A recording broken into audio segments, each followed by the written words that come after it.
ओम श्री गुरुभ्यो नमः। ओम शांति शांति शांति। ओम। तो आज हम पढ़ेंगे संख्या प्रणाली के बारे में, नंबर्स के बारे में। तो नंबर्स हैं क्या? संख्याएं कौन सी हैं जो जीरो से हमें एक तक पता है, उनको क्या बोलते हैं? संख्याएं, नंबर। यानी कि जीरो, एक, दो, तीन, चार, पाँच, छ, सात, आठ और नौ, ये क्या है? नंबर्स हैं, संख्याएं हैं। इन्हीं से फिर सारी संख्याएं बनी है आगे। ठीक है। पहला है इसमें नेचुरल नंबर, प्राकृतिक संख्या। ठीक है, जिसको एन से डिनोट करते हैं। और नेचुरल नंबर कौन से होंगे? इन्हीं को हम काउंटिंग नंबर भी बोलते हैं। काउंटिंग नंबर यानी कि जो गिनने योग्य संख्याएं हैं, जिनसे हम गिनती स्टार्ट करते हैं।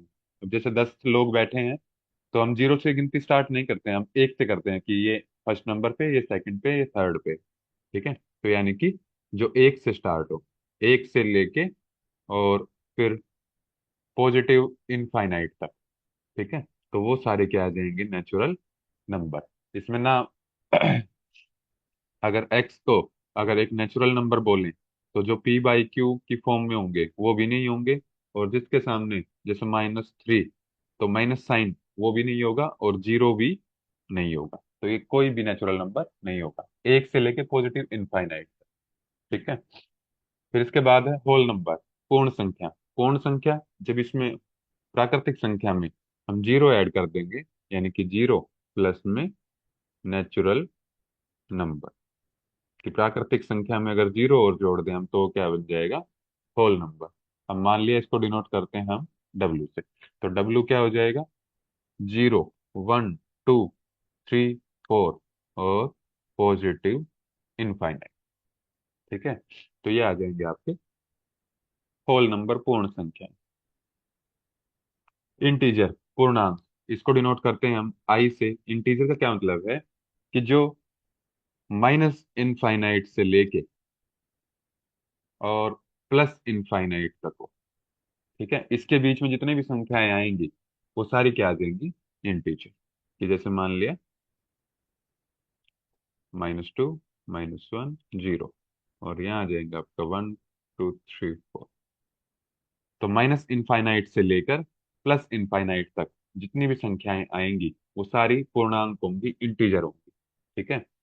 लेकिन अगर x को मैं बोलूं कि ये एक इंटीजर है, तो इसमें जो p बाई क्यू की फॉर्म में होंगे वो इंटीजर नहीं होंगे, यानी कि जो डिनोमिनेटर और न्यूमरेटर में लिखे होंगे। ठीक है। और डेसिमल वाले भी नहीं होंगे, कि जैसे मान लिया 0.2 लिखा हुआ, तो ये नहीं होगा। लेकिन अगर 2.0 लिखा हुआ है, तो ये एक इंटीजर है। लेकिन 0.2 एक इंटीजर नहीं है। ठीक है। अब यहाँ एक लाइन भी देख सकते हो आप, कि यहाँ से स्टार्ट होते हैं आपके होल नंबर, कि जीरो से लेके प्लस इनफाइनाइट तक। और ये होता है आपका नेचुरल नंबर। ठीक है।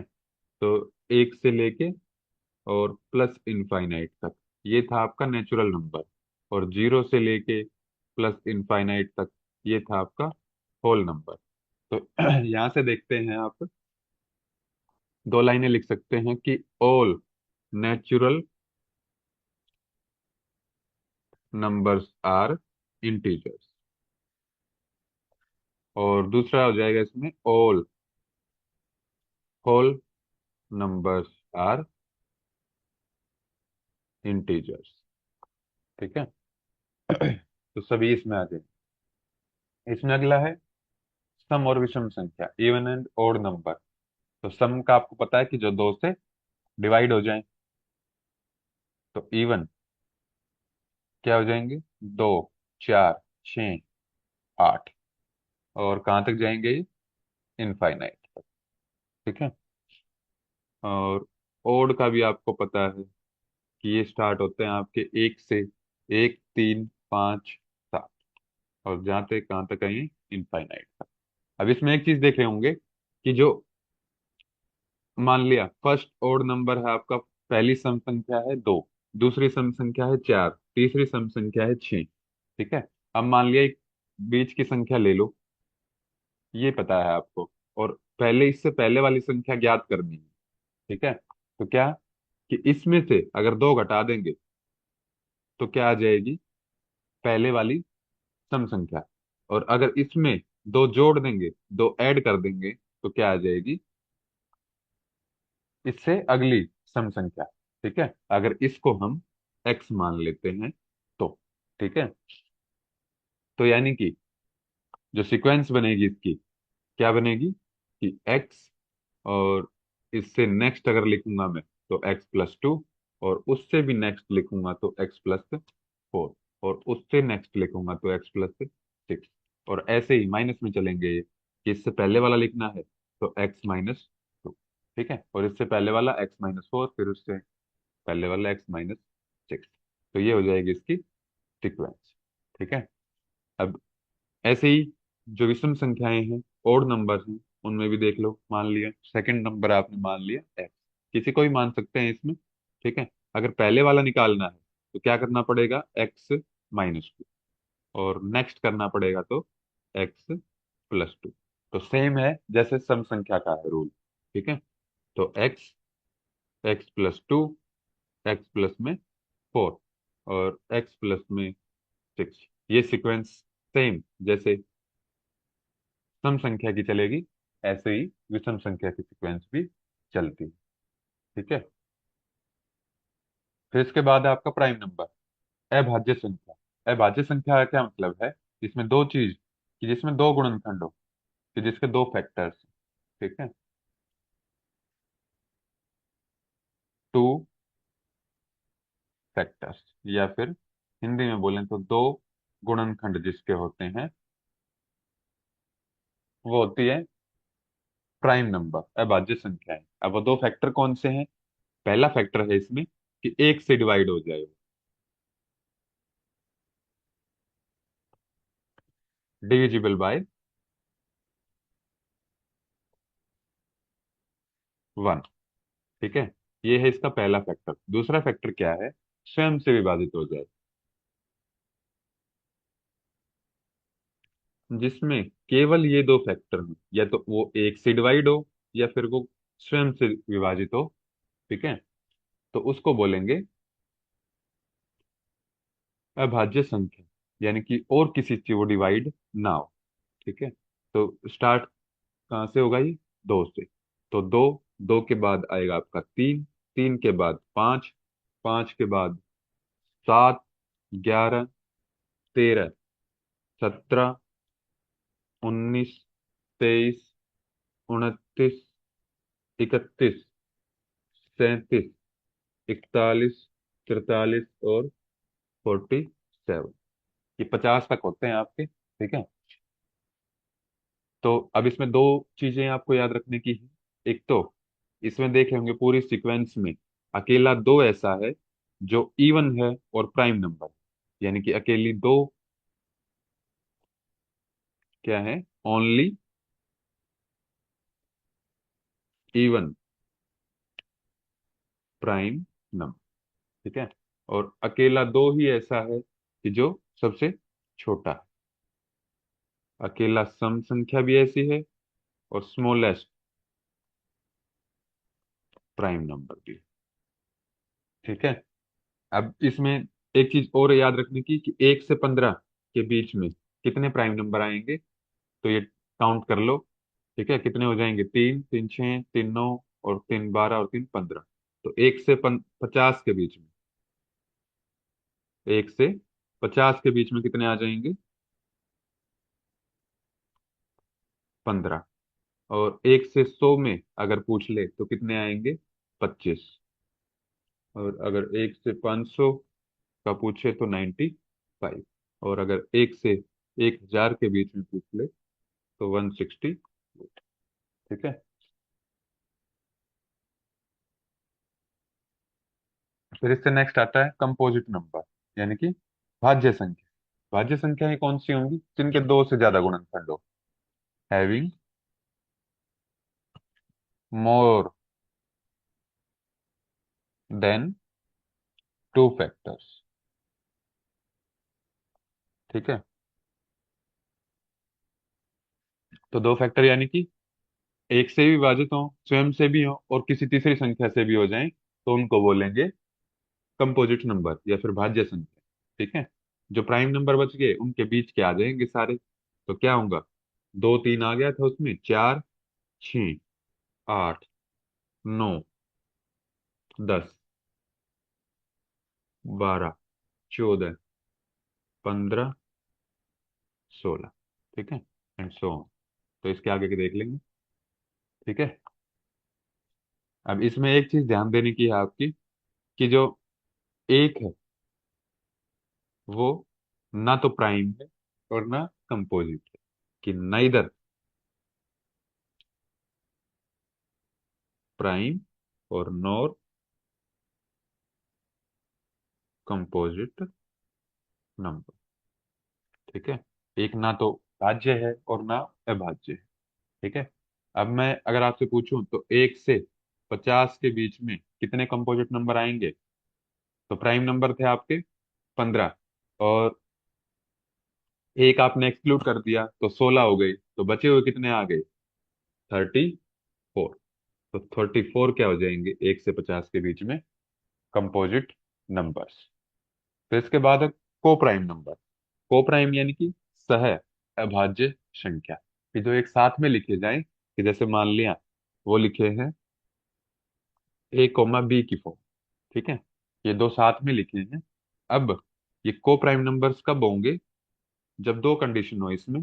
ठीक है। इनका जो एचसीएफ होता है, हाईएस्ट कॉमन फैक्टर, वो 1 आए, और जो एलसीएम होता है वो इनका मल्टीपल। ठीक है। और कंडीशन क्या है इसमें? कंडीशन है या तो दोनों किसी एक से कटे। क्या होगी इसमें कंडीशन? कि जो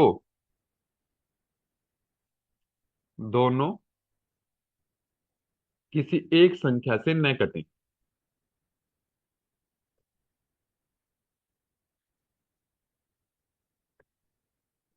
ठीक है। मान लिया, एक एग्जांपल दे दिया आपको, दे दिया 6 और 8। ये क्या है? दो से कट रहे हैं दोनों, तो ये को प्राइम नंबर्स नहीं है। ठीक है। अब दे दिया 6, 7, ये एक संख्या से नहीं कटते, तो ये क्या हो जाएंगे? को प्राइम नंबर। ठीक है। तो इसमें एक और चीज आती है, consecutive number.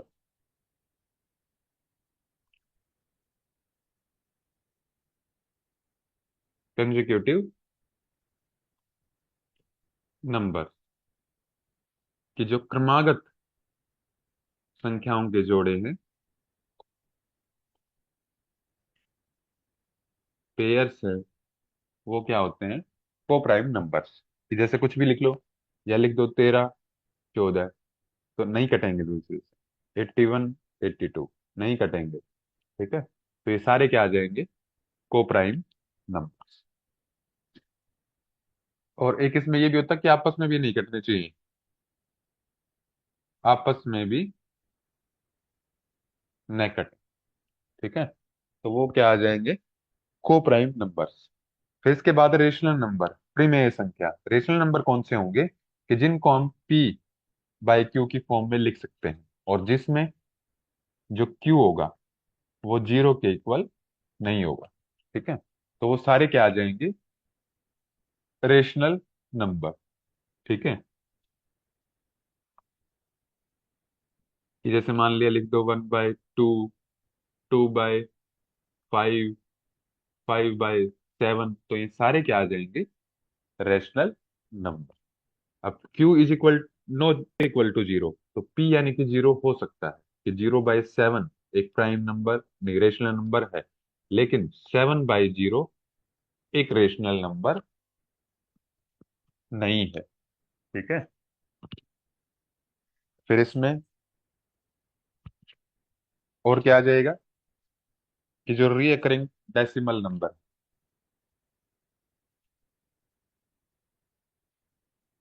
Recurring decimal number. Recurring decimal number का क्या मतलब है? आवृत्ति दशमलव संख्या। कि जैसे मान लिया 0 के बाद 5 5 5 5, ये रिपीट होते जा रहा है। तो ये क्या है, आवृत्ति, कि जिसमें जो डिजिट है दशमलव के बाद वो रिपीट होगा, रीअकरिंग। ठीक है। तो इसको हटाने के लिए हम क्या लिख सकते हैं कई बार, कि 0 और 5 लिख के ऊपर बार।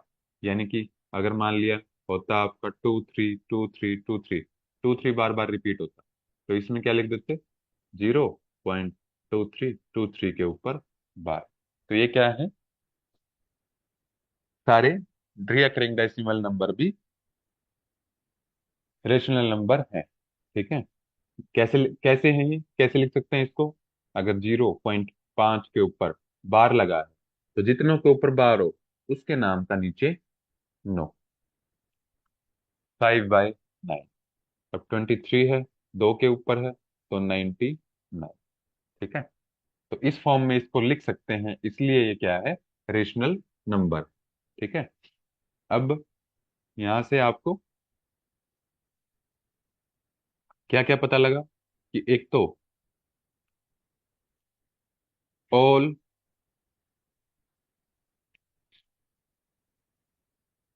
Whole numbers are integer.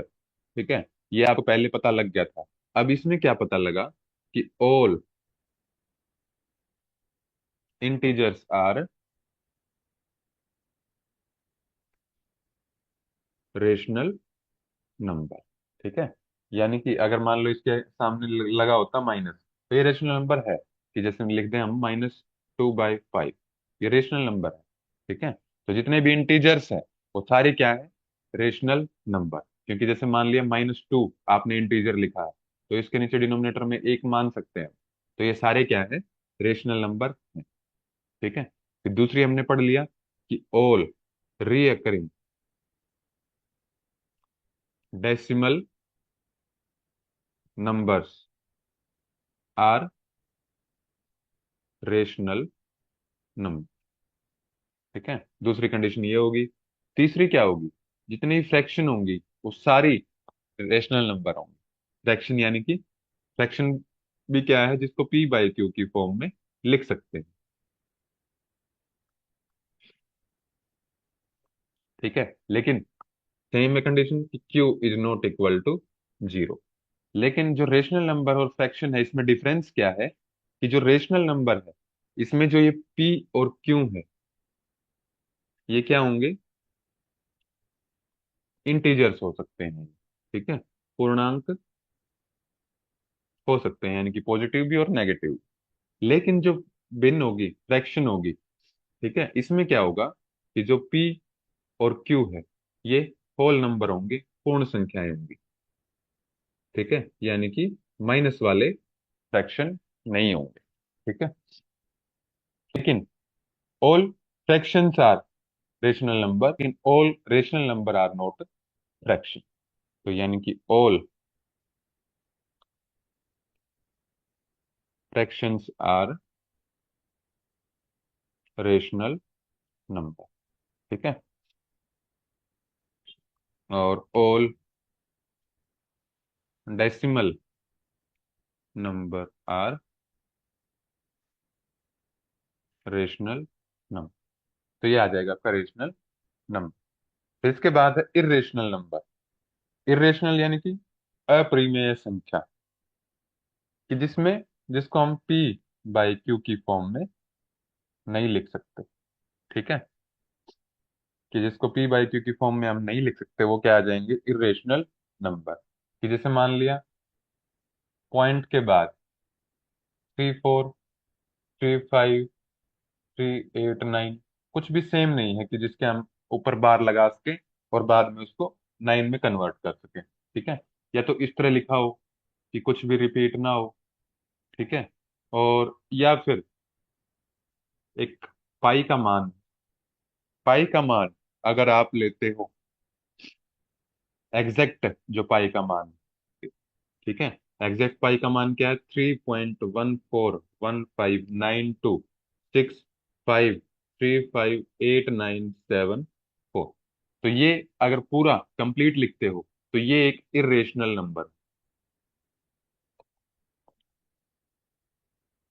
ठीक है, लेकिन अगर मानते हो आप पाई का मान 22/7 या फिर 3.14, इतना ही मानते हो, तब इसको रेशनल नंबर बोल सकते हो, ठीक है। लेकिन अगर कंप्लीट लेते हैं तो कंप्लीट ये इरेशनल नंबर, ठीक है। अगर कोई चीज अंडर द रूट में लिखी है, मान लिया under the root 2, under the root 3, ठीक है, और इसके अलावा, ठीक है, तो ये सारे क्या हैं, इरेशनल नंबर, कि जो मतलब अनंत तक जाते हैं, जिनका कोई भी एक फिक्स उत्तर नहीं निकलता, अनंत तक नेचुरल नंबर, काउंटिंग नंबर आए थे सबसे पहले हमारे, ठीक है। फिर ऑल नेचुरल नंबर आर, वो किसके अंडर आए थे, होल नंबर, यानी कि all natural number are whole number, ठीक है। अब whole, all whole numbers are integers, तो ये भी आपने पढ़ लिया था कि सभी जो पूर्ण संख्याएं हैं वो क्या है, पूर्णांक है। ये हो गया। अब ऑल इंटीजर्स आर, ये क्या पढ़ा है, रेशनल नंबर, परिमेय संख्या है सभी पूर्णांक,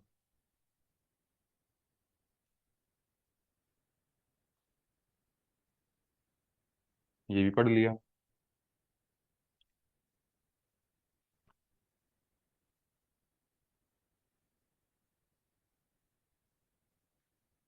ठीक है।